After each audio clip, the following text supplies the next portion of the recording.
আসসালামু আলাইকুম। আজকে আমি ডাল রান্না করতেছি মাছের মাথা দিয়ে। প্রথমে আমি কাঁচা লঙ্কা আর পেঁয়াজ দিয়ে ডালটা সিদ্ধ করে নেব।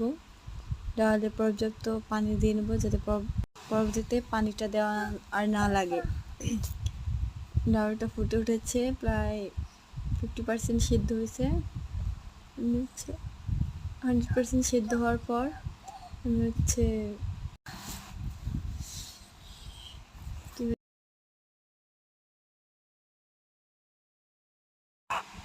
এখন ডালটা পুরোপুরি সেদ্ধ হয়ে গেছে। এর ভিতর আমি এখন দিয়ে দেবো হলুদ গুঁড়া, তারপর একটু লবণ দিয়ে দেবো। লবণটা পরিমাণ মতো দিতে হবে, দিয়ে আমি ভালোভাবে মিশিয়ে নেব। এখন মিশিয়ে নেওয়ার পর আমি ডালটা নামিয়ে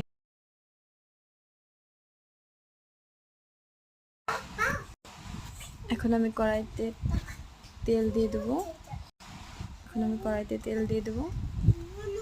তেল দেওয়ার পর তেলটা গরম হতে দেবো কড়াইতে। এক সাইড এখন আমি মাছের মাথায় হলুদ ভালোভাবে মাখিয়ে নেবো যাতে পুরোপুরি ভিতরে যায়।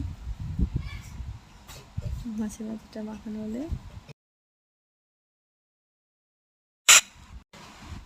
এখন আমি মাথাটা ভেজে নেব।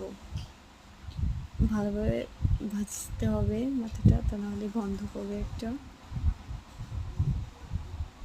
এখন উল্টে দেবো আমি।